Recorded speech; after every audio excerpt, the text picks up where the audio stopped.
Hey, how you doing? Welcome back to the channel, guys. Today let's check out Slayer's South of Heaven guitar tone using the Marshall DSL, the Jackson KVX loaded with Seymour Duncan Thrash Factor pickups and a few EQs. Such an awesome album, this one. I'm so glad that Slayer, on the back of doing Rain in Blood, came down and just slowed down the whole arsenal and gave us this horror movie of a soundtrack with, I think, has the coolest riffs on just about every Slayer album. I just love the riffs on this album.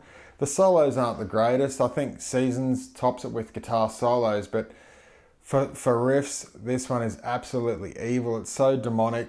For capturing the recording today, I'm using the SM57 that's just off center in front of the Mezza 112 Recto with a V30 inside of it.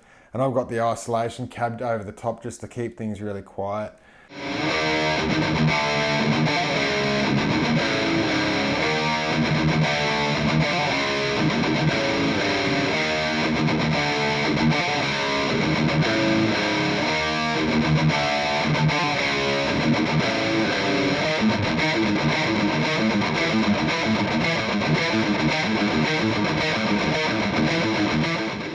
Some of the songs have this huge ambience to them, and I can't replicate it that well in this room. The reflections are just bad. I find the digital reverb on the DSL20 is just really good. It's better than the spring reverb on the old JCM 2000s. I think this is just a really nice touch and a great feature on this amp. It's what sets it above a lot of amps for me. So if we turn the reverb up, I've got it about 2 o'clock now. We'll just see how that sounds and we'll just wind it in a little bit more just to suit the song.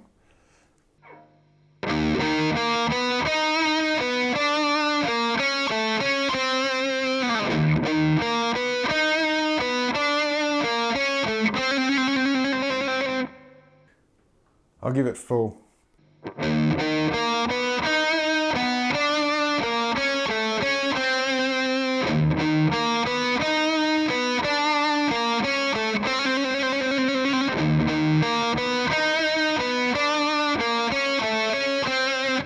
I think that is the coolest intro to any song.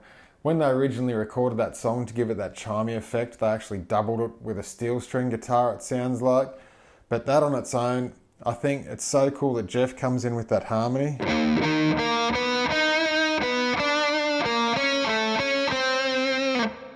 And then Kerry comes back and he actually plays the melody, which is like they start with a harmony and then Kerry comes in with the melody, and it's just so evil.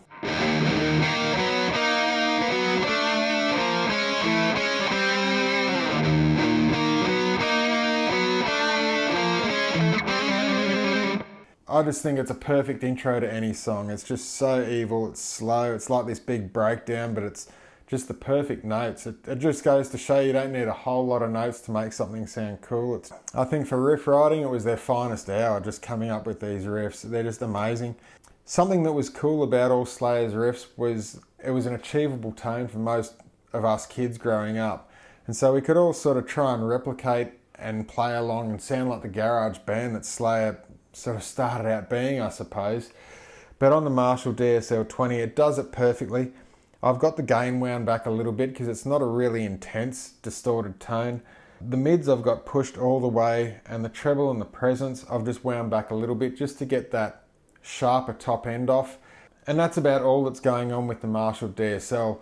The actual tone itself is fairly low cut and it's got a high pass as well, so it's fairly centered around the mids.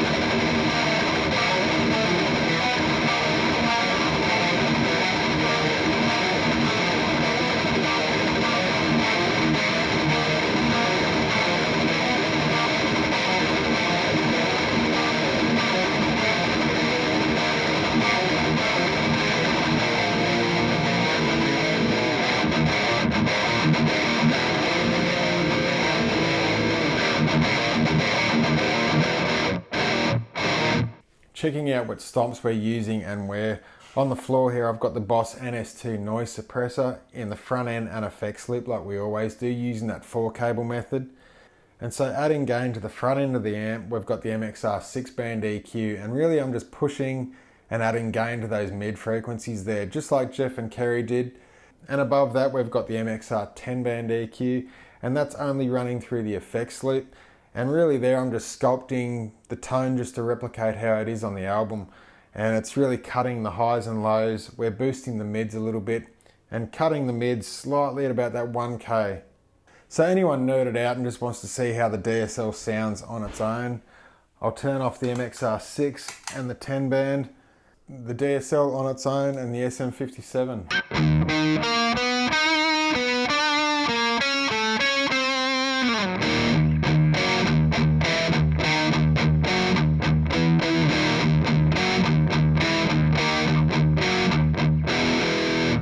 And then adding the MXR 6-band to it.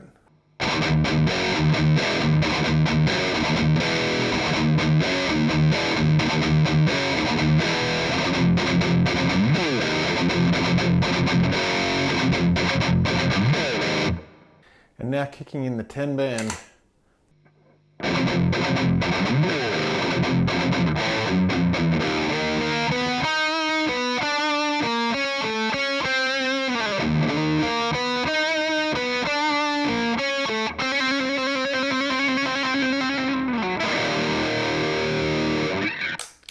I get loads of questions from you guys about this series and what EQs to buy, and are those Boss ones any good? Are the Joyo ones any good?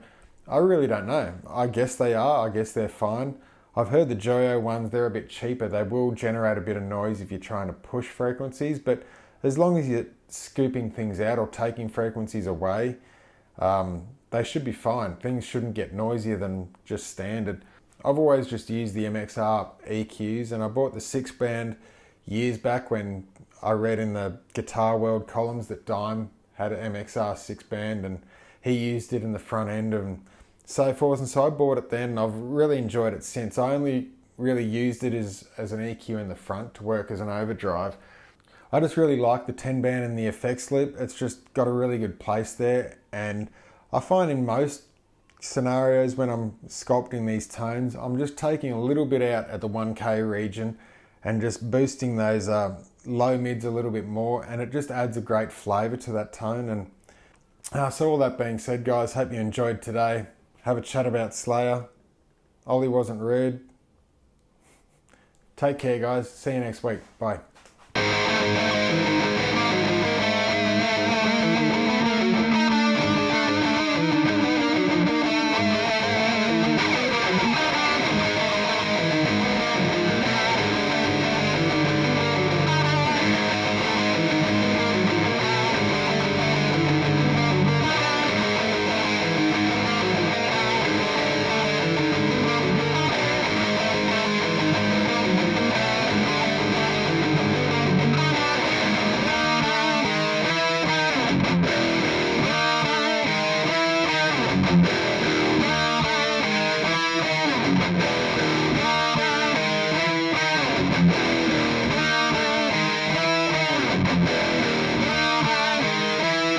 Thank you.